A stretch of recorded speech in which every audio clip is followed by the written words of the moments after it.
Welcome, friends. Washington, D.C. area students of pure theosophy meet here at 4865A Cordell Avenue, Suite 230, Bethesda, Maryland, zip 20814, every Sunday at 11 a.m. for presentations and to share their understanding in question and answer periods. All are invited to attend. We then go out and try to better apply this common sense philosophy from the Masters of Wisdom, knowing that it is worthless unless we make it a life to be lived. Today's presentation is on mind. Next Sundays is on search, learn, and apply altruism. Next Sunday, being the first Sunday of the month, following our weekly meeting, we will continue with our roundtable readings and discussions of the writings. Our current topic is the Bhagavad Gita and related notes. You can find out more by attending our meetings or at our website www.ultdc.org. We are guided by the declaration that Robert Crosby used in 1909 to launch ULT, thereby returning the teachings to the lines laid down by the great founders through their messenger, HPB, and our staunch colleague, William Q. Judge. To this end, we work independently and with each other to achieve a truer realization of the self, a profounder conviction of universal brotherhood. We hold that the unassailable basis for union among theosophists, wherever and however situated, is similarity of aim, purpose, and teaching. We have neither constitution, bylaws, nor officers. The sole bond being between its associates is the furtherance of unity. We regard as theosophists all who are engaged in the true service of humanity without distinction of race, creed, sex, condition, or organization, and we welcome to our association all those who are in accord with the purposes in our declaration and who desire to fit themselves by study and otherwise to be the better able to help and teach others. The true theosophist belongs to no cult or sect, yet belongs to each and all. Today's reading is from the Dhammapada, starting on page 9, chapter 3, on mind. Just as a fletcher makes straight his arrow, the wise man makes straight his crooked thinking. This is difficult to guard. This is hard to restrain. Likened to a fish snatched from its watery home and cast on land, the mind trembles and quivers, leaving the domain of Mara. Thinking is difficult to discipline. Mind is flighty, alighting where it listeth. Good is to tame it. The tame mind is the bearer of happiness. Let a wise man watch his thinking. The mind moves with extreme subtlety and is not noticed. It seizes whatever it desires. To watch the mind is conducive to happiness. He who controls his mind escapes the bondage of Mara. The mind is incorporeal, moves alone, travels far, and rests in the cave of the heart. Wisdom fills not the unsteady mind of the man of ruffled serenity. he is ignorant of the true teachings. Fear there is not for him whose mind is burning with desires, in which, having risen above likes and dislikes, is serene. He is awakened. Looking upon his body to be fragile as an earthen jar, valuing his mind as a firm fortress, let a man fight Mara with the sword of wisdom. Let him guard what he has gained, but let him fight on. Ere long, alas, will this body lie on earth, cast aside, bereft of consciousness, useless as a burnt pagan. Whatever an enemy may do to an enemy, whatever a hater may do to a hater, a wrongly directed mind will do us greater harm. Not a mother, not a father, not any kindred can do much. A well-directed mind does us greater service. And now for today's talk on mind.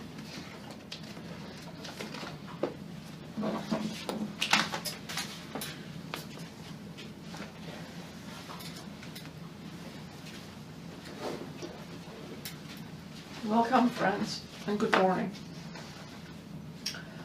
Last week we did the constitutional man, so it's fresh in everyone's mind. However, the mind in that list was the fifth principle.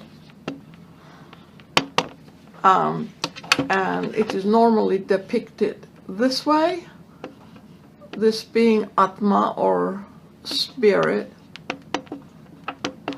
this being Buddhi or a spiritual soul, and Manas here.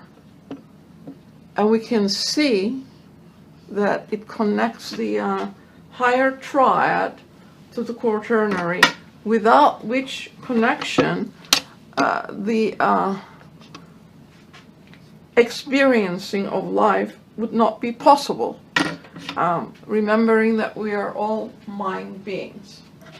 So if we go to the ocean, Mr. Judge has a tremendously extensive explanation of the mind principle. And he tells us that the mind is the knower, the perceiver, and the thinker. So here we go. The upper triad, starting with Manas, is the thinker, the knower, and one more, perceiver. Perceiver. So it is a very important principle, not that any others aren't, but you can see that we are thinkers. We're made up of thought, and that thought is never lost. It is imprinted and it remains. Of course, Buddhi, spiritual discernment, Atma being the seventh, is the absolute principle because it is part of it and it is synthesized in the absolute. So then this thinker is the reincarnating being, the immortal who carries the values and results of all different lives lived on earth or elsewhere. And of course, its nature becomes dual as soon as it is attached to a body.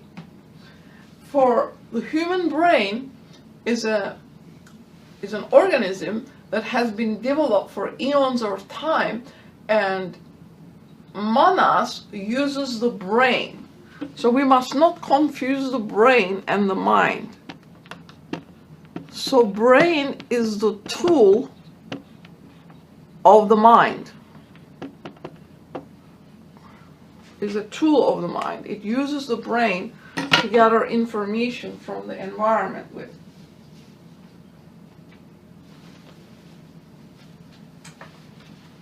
So it also enables us to think, to reason from premises to conclusions. I'll put that here, premises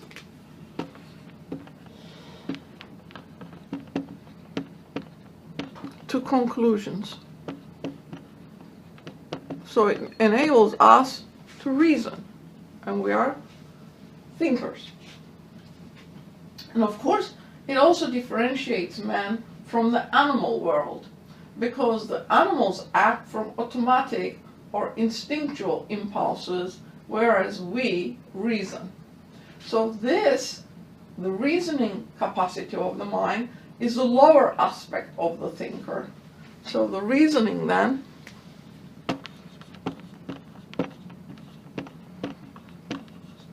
is the lower aspect, not the higher, as a lot of scientific thinkers point out. So this is the lower aspect of it. The higher is not dependent on reason. The lower is intellectual, and it is nearest to the desire principle.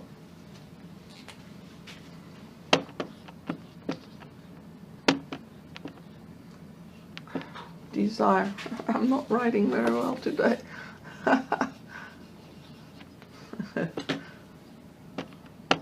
Desire principle.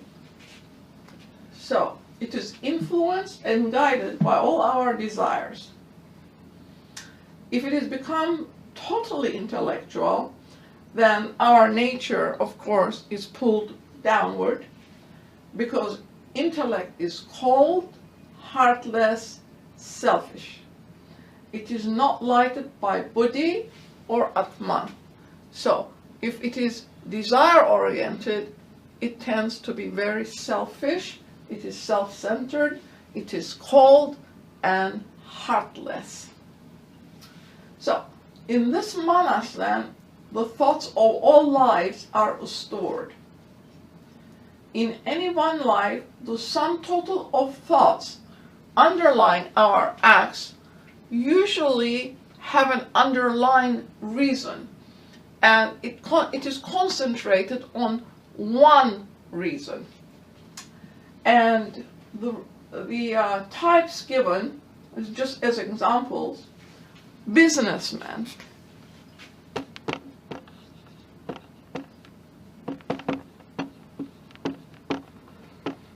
Businessman. Well, all of the thinking is concentrated on business.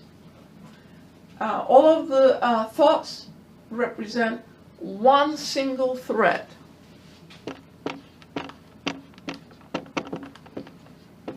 One single thread.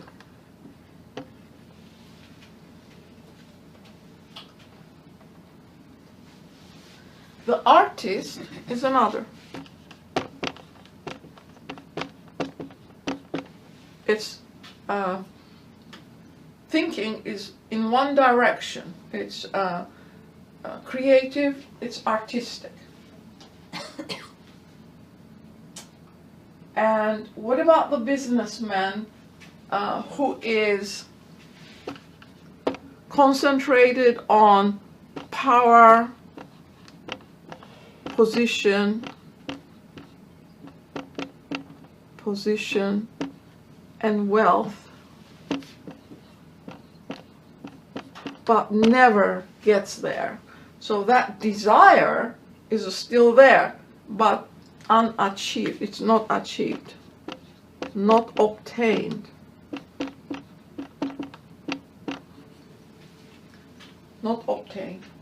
And what about the courageous, self-sacrificing, strong, poor people? This is a great mass.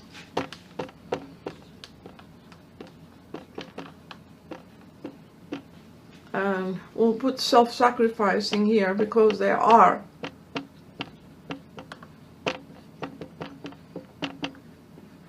Courageous,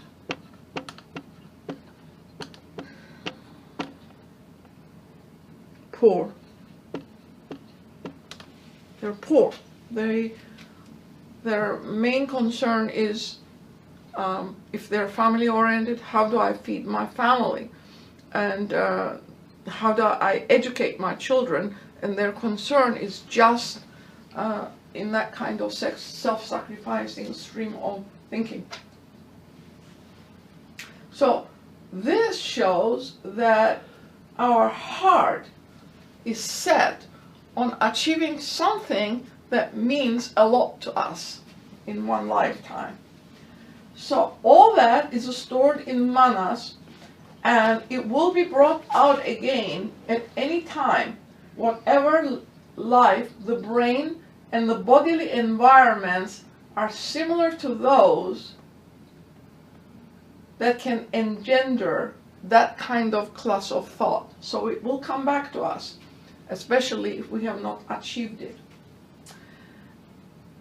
So manas, which sees the objects presented to it by the bodily organs, are not the real organs, because the real organs are on the inner side of our nature. The bodily organs, the real ones, belong to the astral. So this is where our real organs are. The eye, the ear, and so forth is simply to gather information, and it goes internal, and it is normally gathered in the brain, and the vibrations are gathered in the brain, and then that is converted to ideas. So this is how it is perceived by the higher mind. It becomes ideas. And in all of the writings we're told that the buddhi manas, when co-joined together, provides that field operation of ideas. In other words, it is on a higher level. So when we achieve that, our suggestions to any problem that we can solve normally has the solution in it. Whereas from the lower aspect, it becomes criticism. And it's not really useful. It condemns people normally.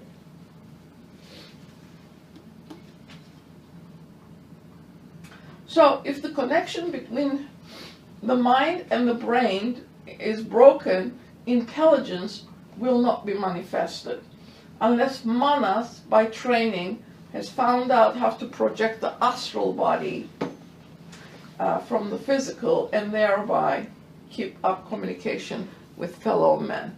So if manas and brain get disconnected through injury or birth, intelligence will not manifest in that individual.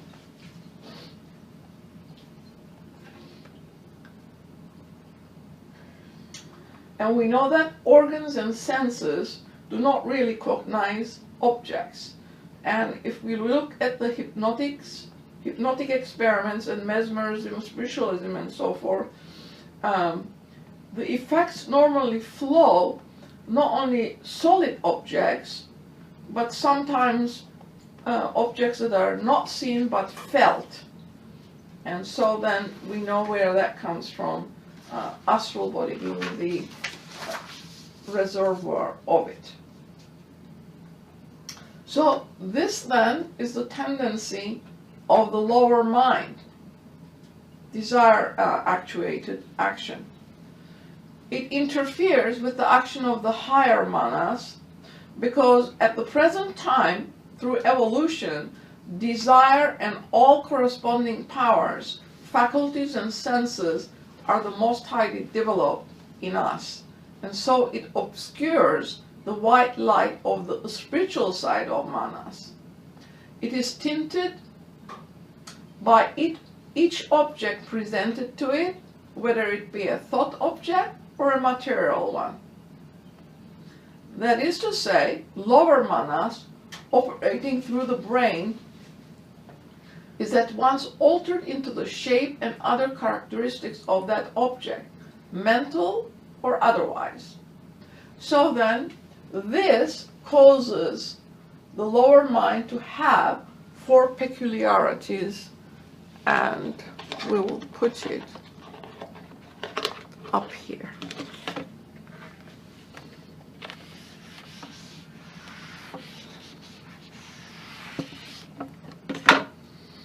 It's the 5th.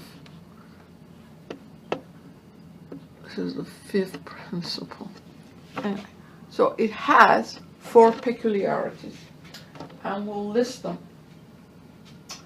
The first is natural for it to fly off from any point, object, or subject. 1. Fly off.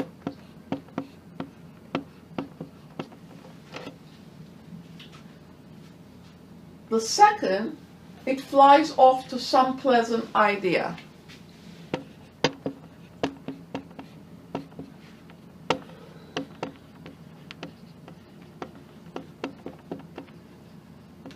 And the third is its opposite. It flies to an unpleasant idea. And the fourth is asleep, when it is normal. When that occurs and it is not normal, it's going towards insanity. The first one is due to the memory and the natural motion of manas. The second and the third are due to memory alone. And as we said, fourth signifies asleep when normal, and goes towards insanity when it is abnormal. So these characteristics belong to the lower mind. The higher manas, then, has to be aided by buddhi and atma in order to fight and conquer all these tendencies. What is our objective in life? Is to quieten the lower mind and allow the higher mind to take control and guide us. It can never happen unless all these are conquered. And in the writings it says that we have to be able to quieten it. Just like when we go to sleep, everything is quiet and not interfering with the higher life.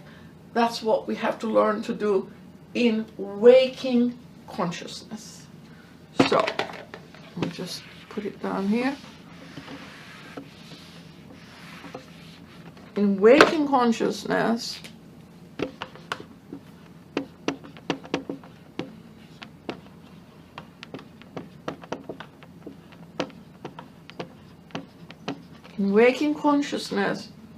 with the aid of the buddhi and atma, the higher mind has to conquer these four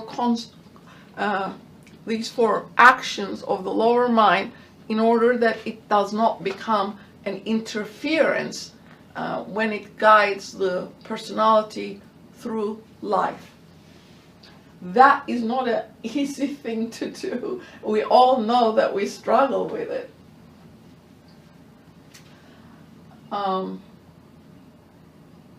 So, then higher manas aided by buddhi and atma in some one life will conquer it, but we have to work to get control over it. It maybe more than one life once we become aware of it.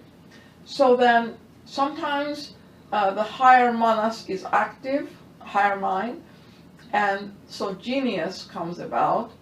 And if it is completely mastered, then what happens?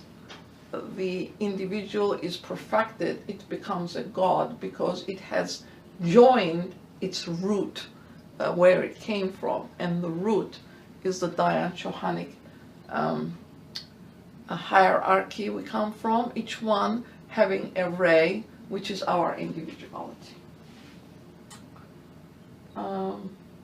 And sometimes it is stated, we see seers and prophets who also show genius.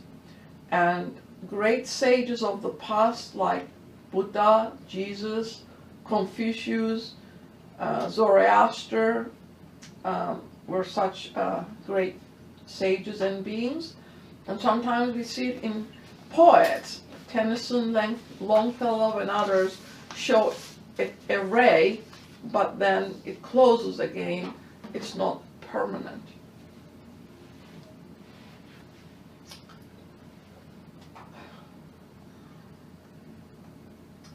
So,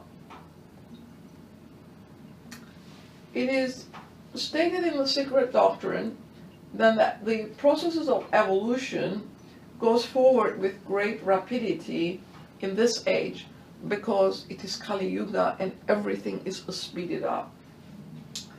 And especially in regard to men, we're ahead of all of the other animal kingdoms, in every other kingdom in our evolution.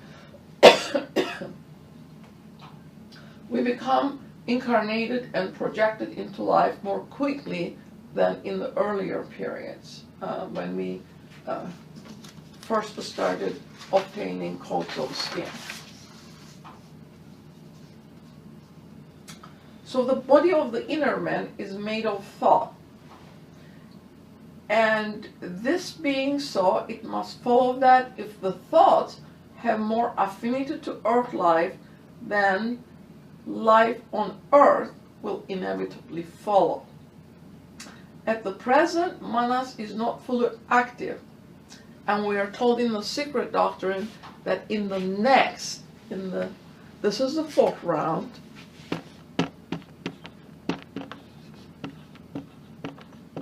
in the fifth, it will be fully active, and that matter or substance will not inhibit its progress. It will be fully active and expressing itself fully. So, when that time comes, it is stated, a conscious choice as to which path we are going to follow must be made. A conscious choice. Whether we're going to be led in union with Atma and Buddhi and join it, or the other path. That is the right path. The left leads us to annihilation because there is no way we can be saved. That's how evolution progresses, and if we don't go along with nature, then nature has its own way of dealing with us. So this is, in a nutshell, how the lower mind and the higher mind entity works. So the teachers tell us that when we are awakened through altruism, we perceive that each mind is a self-uniting unit, is a self-moving unit. It's a dynamo generating force, whether for the common good or otherwise. So it is a dynamo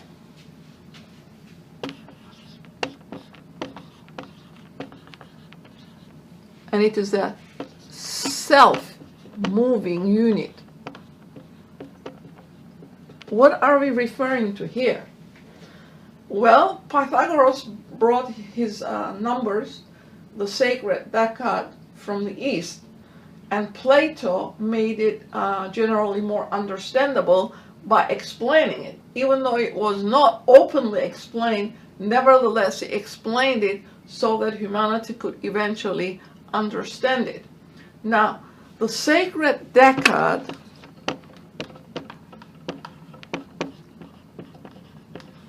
is composed of those self-moving units, and at the beginning of the Secret Doctrine, it is explained as to what they stand for.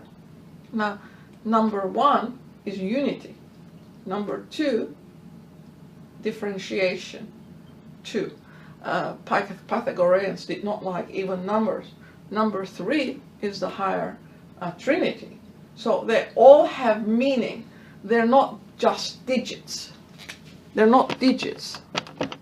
They are digits when we're doing math, but in this respect, when the world cosmogony and how our universe comes about is explained, they're self-moving numbers.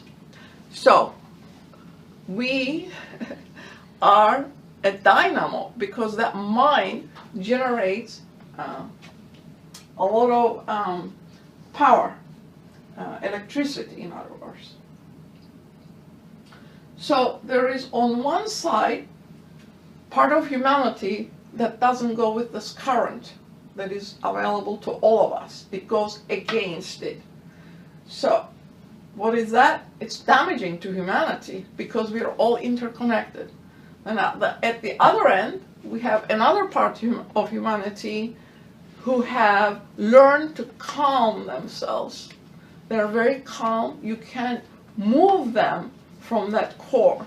So then they provide salvation for humanity. These are the sages, initiates, masters, adepts, mahatmas, all these beings who come to support that calmness. Because Mr. Judge tells us without calmness, we're not going anywhere. The mind has to learn this calmness. So they're the salvation. And then the mass of minds in the middle go this way and that way because they don't know which way to go. So whatever the ideology is or attraction is, it pulls up. It goes one way and then it goes the other way. So it's fragmented, in other words.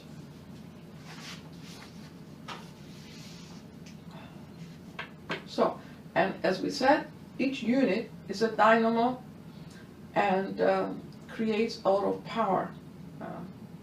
But just when we look at the solar system, the sun is our central star. And if Mars or Saturn or one of the other planets would take its place, what would happen to us? Chaos would result, would it not? So, in the same way, correspondentially, in man's universe, when manas is immersed in kama, desire, the feelings predominate. The mind agent, the manas, higher especially, is enslaved. The man becomes helpless and his universe goes awry. This is very obvious that this is what's going on around us. So, the mind agent, it's an agent. At this stage, it does not fully express itself. It's an agent, mind agent.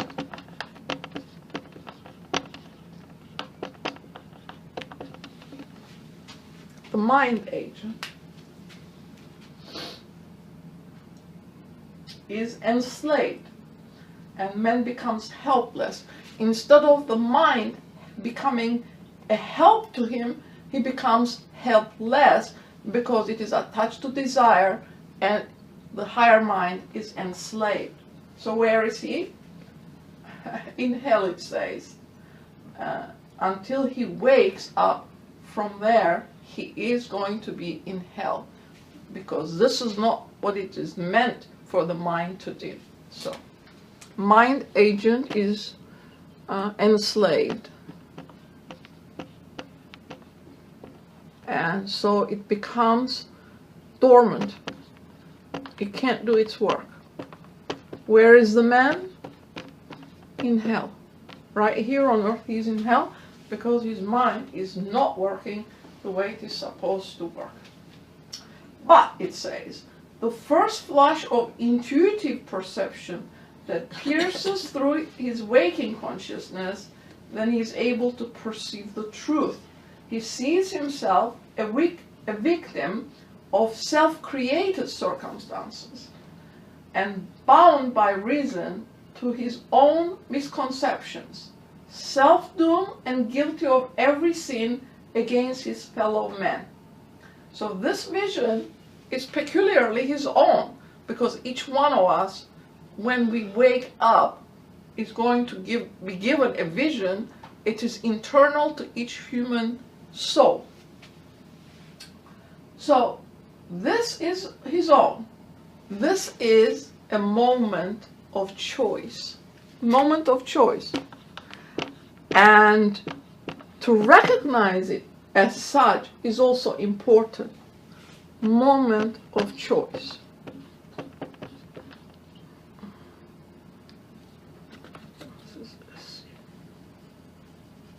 Choice.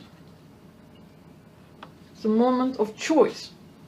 When that intuitive perception comes, then you realize the motion of the mind, that the three streams are there, one going against it, and at the opposite end, those calm minds that sustain majority of our universe and whatever else is in it, because they can do so, they influence.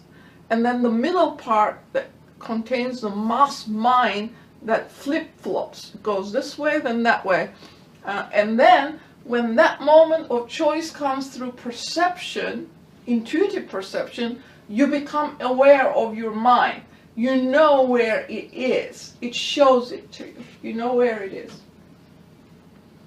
And then you realize that your life is your own making, whether it went with the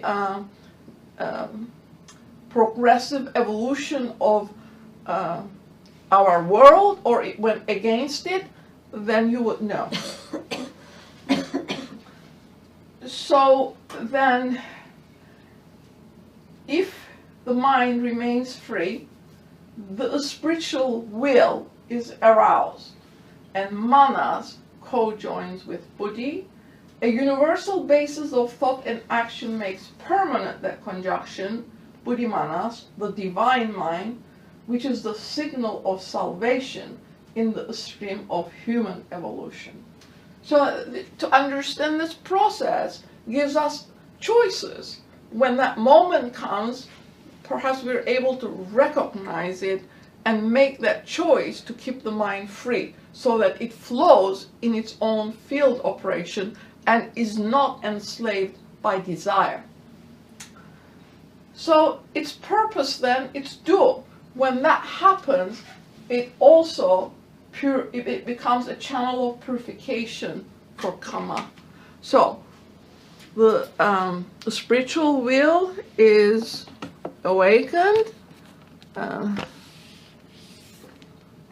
gonna put it here. Spiritual will is awakened, but it also becomes a channel of purification for karma.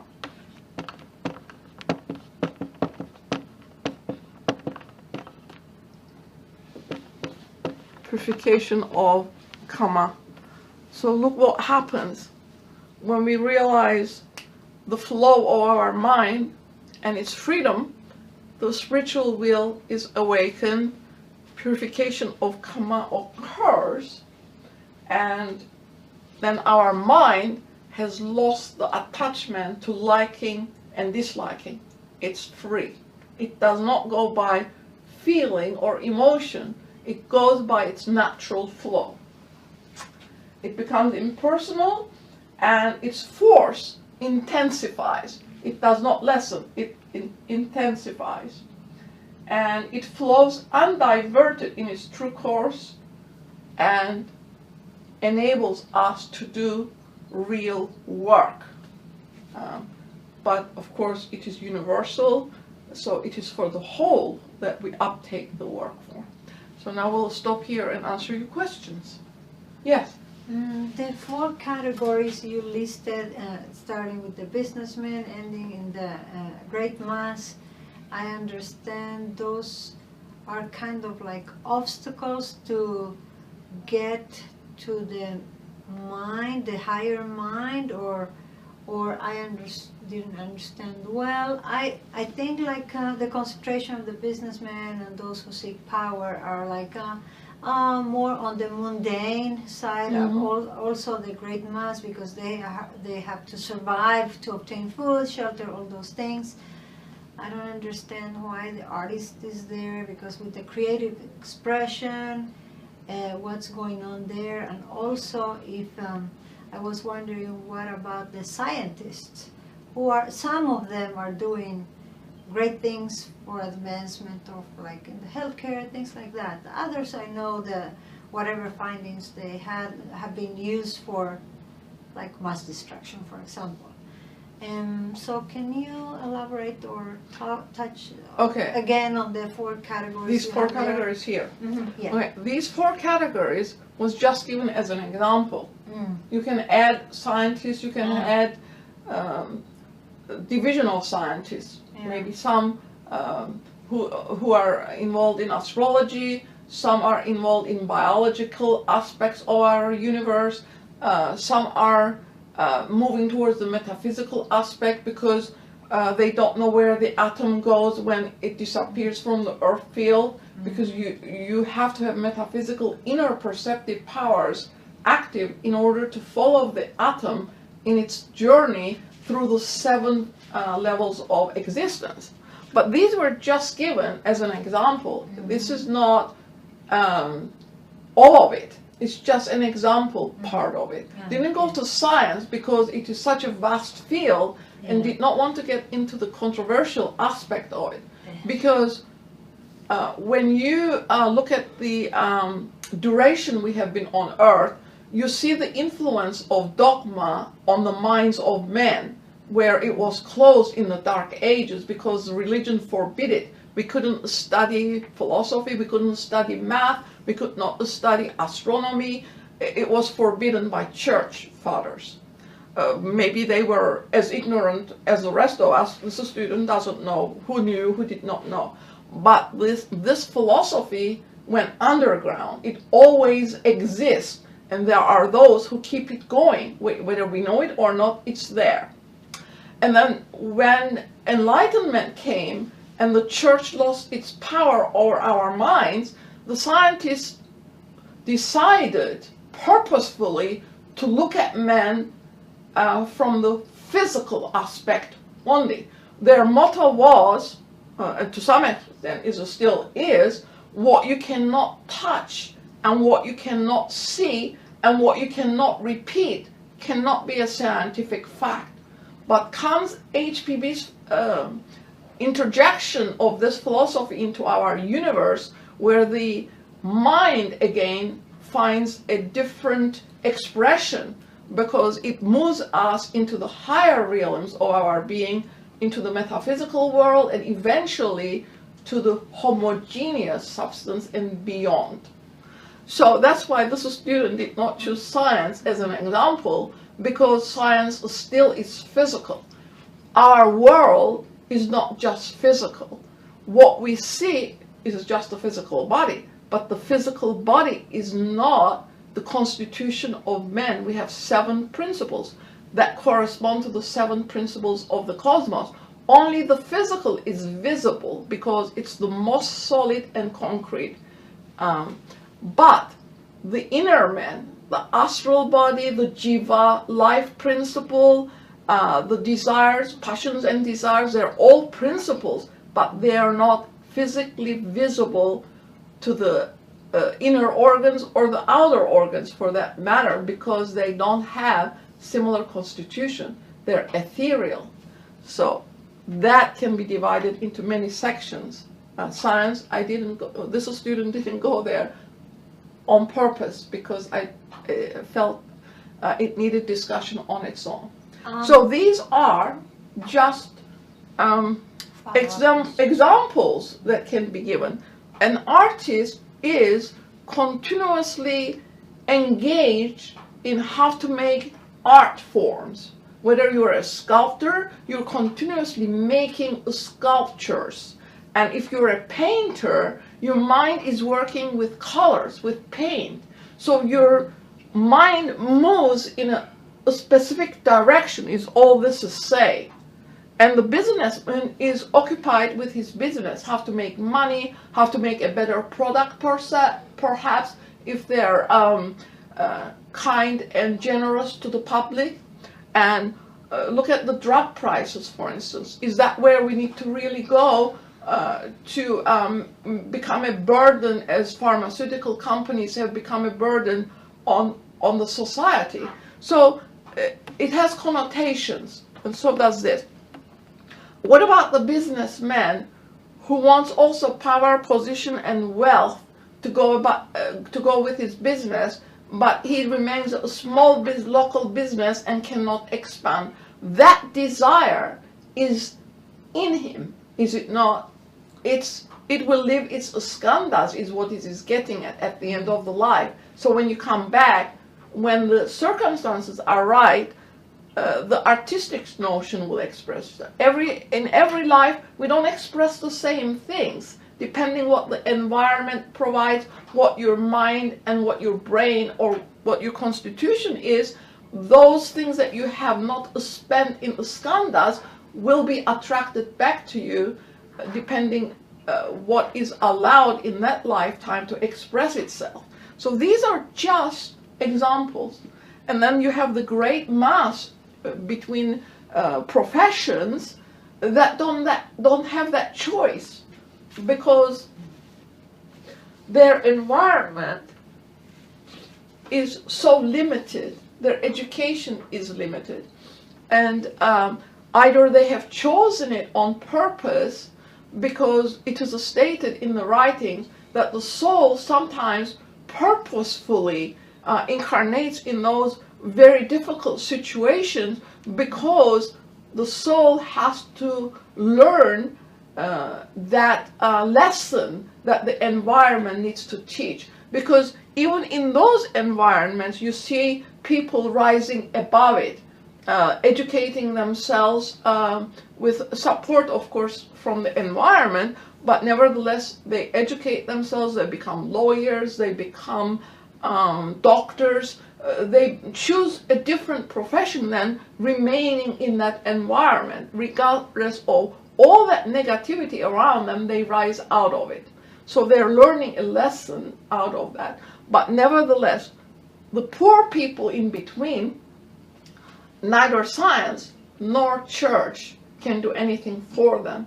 One proposes dogma and takes the choice away from them, and the other one says you're just a physical body, and we are not physical. So that is why the student did not go to those places. I will come to you, I'm just explaining. This is the natural activity of the brain, this here, okay?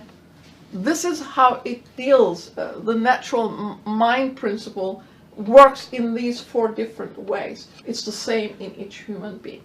These were just examples. Yes? I'm thinking about all this, and it has to do with the state of the mind. I was raised, for example, I'm 77 years old. I was raised in a church environment, and I was raised to survive in the material world.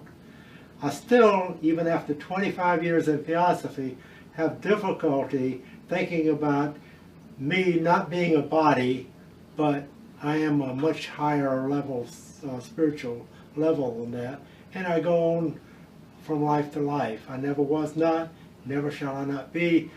You know, it's very difficult to transcend. And what we're doing is we're talking about, whether you're talking about a businessman, whatever or not, to going from that to universal brotherhood, which is recognizing everything around us as having a place and important.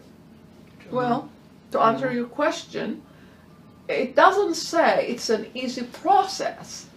It says it's a process that must be undertaken by each soul when they're ready for it. That awakening we just talked of is an internal process. And Mr. Judd says it comes at its appointed time. It cannot be forced on. So the awakening that you go through is what will enable you to see the natural flow of your mind. Because there is a natural flow. The mind field, chitta, is a field of its own. Manas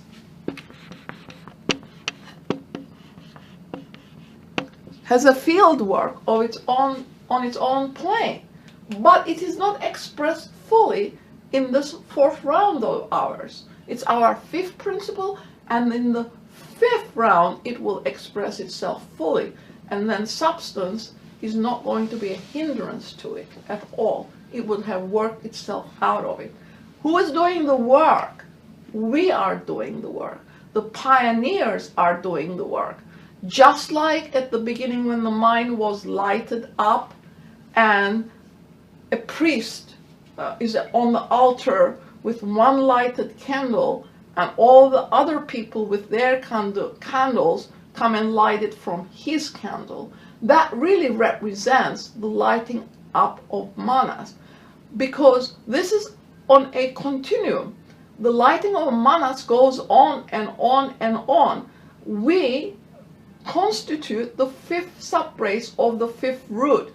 Our minds are awake in the sense that it has been lighted, but that the mind is not awake to its higher aspect is an evolutionary process. But it doesn't mean we have to get stuck in the kama manasic element. We can learn to grow out of it. How are we going to grow out of it? Is it an automatic process? No, it no longer is an automatic process where humanity is concerned. HPB showed us that we have moved from the midpoint and are turning around and going towards a spirituality. This requires self-induced and self-devised effort. Coming down on this side, nature pushes everything forward. It's a centrifugal force. But going up, it's not going to be that easy. We made ourselves in our own image. We made choices, maybe the wrong choices, but karmically we're responsible for it. So we are told you have to work for what you need to get. From now on, after the midpoint, if you want to continue on that journey and reach the highest spiritual level possible for humanity, then we have to work. So this is the way to get at it. It's not complete, but it's suggestive. It tells us if you follow this, you will internally perceive what you need to do, because it's an internal growth process. It's not external to ourselves, it's internal. So, yes, we have been on Earth 70 or more years, depending where we are in our age group. But when did you waken up? 5 years ago? 10 years ago? That's a very short period of time when you consider that we have lived millions of years, and in this lifetime, not all of it, because we didn't come awaken, we searched and found it, and so that awakening came at its correct point in our lives. So now we cannot look backwards, because we are all born into an environment, into a family, into a culture, into things that automatically is done by that portion of society we represent, but it is not self-chosen.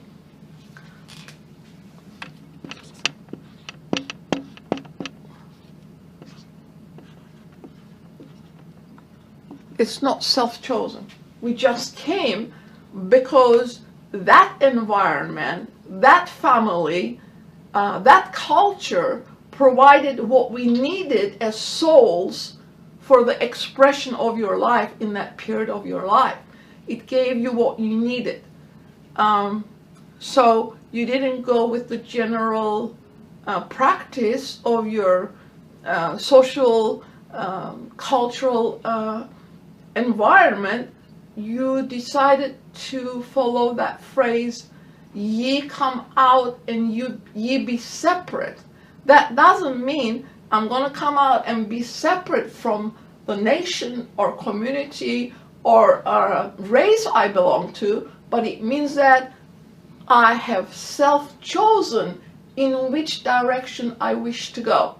And this is what is necessary. We have to become independent thinkers, not follow the general consensus if that's not what you wish to do. If you want to have a path you want to follow, self-chosen is the way to go. What do the masters say? Thought, intention don't mean anything to us. We want action. We want work. We want you to show us your intention in action.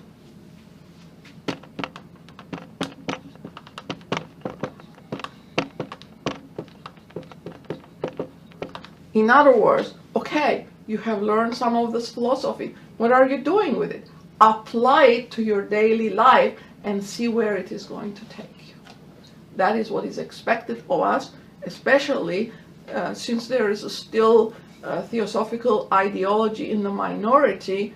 It is our responsibility to push it a little bit where it can be pushed, because it cannot be forced. If the person does not have an inclination or bent towards this, you can never give it to them because they're not ready for it internally.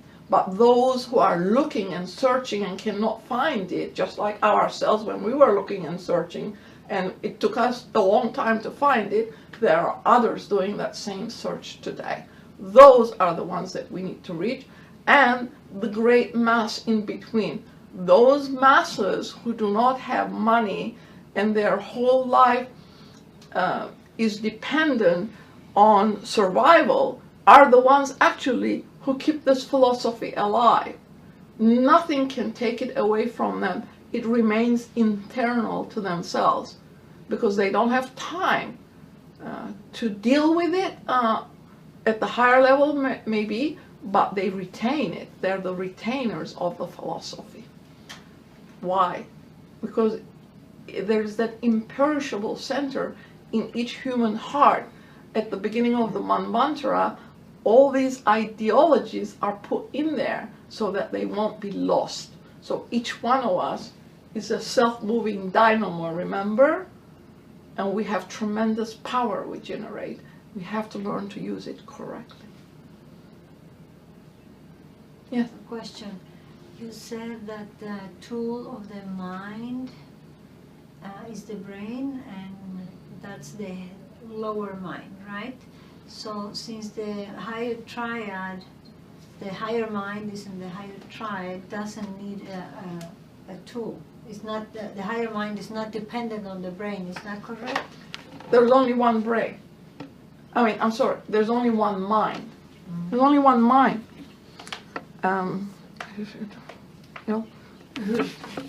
It's okay. Go ahead. Take it then. I've already taken it already. I took it already. I didn't miss much. Okay. There's only one mind here. Atma, Buddhi, Manas. And then we have the quaternary. Physical body, astral body, jiva, life is the jiva. This one here is passions and desires.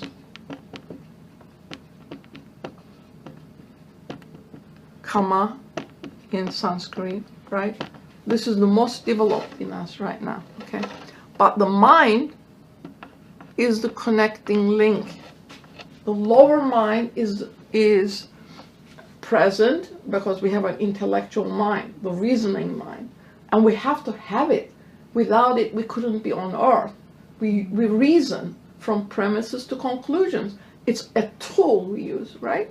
So that mind, if it goes this way only, it is totally intellectual. It has no spiritual element in it. It's intellectual, totally intellectual.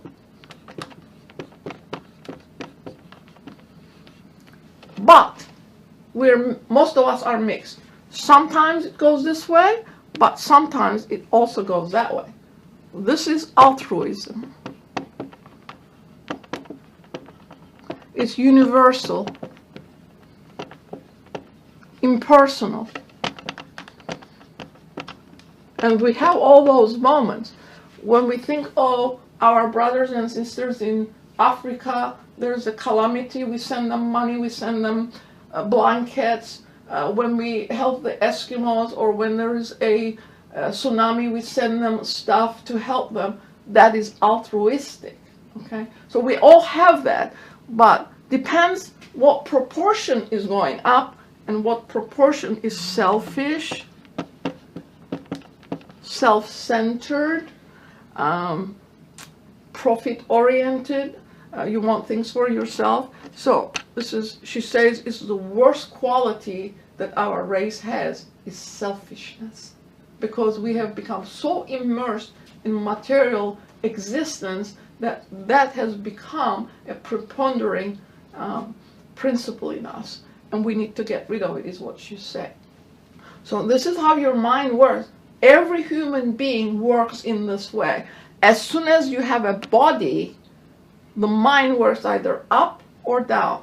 The higher mind entity is quiet on this field operation on Earth, because the lower mind, the intellectual mind, in most people assume sum total, all of it. It does not allow expression of the higher mind. Higher mind entity is not Earth. It is not of Earth. It is of the spiritual planes. So it can't just automatically come and guide us. You have to invite it in by learning to control the lower mind. Yes? You mentioned the lighting of the candle. That triggered a myriad of thoughts in my mind. That candle that fire on the candle is universal, right? It's got all the contents of all the other fires. But that candle itself is solid, and that candle could be a little different. There are all kinds of different kinds of candles, but there's only one fire, which is universal. But we remember, have to trigger all that ourselves. But remember, the secret doctrine says that at the beginning, that fire that we experience today did not exhibit that quality that we see today. That it also evolves. The elements also evolve with humanity. In other words, earth has evolved, fire has evolved, air has evolved, and water has evolved. It was not its original condition, because we have been in evolution for millions of years. All of the substance that we see around us has been evolving with us. I'm sorry, Carolina, I don't know if I answered all of your questions. Yep. Mm-hmm. Yes, thank you. Okay, thank you very much, and please join us next week.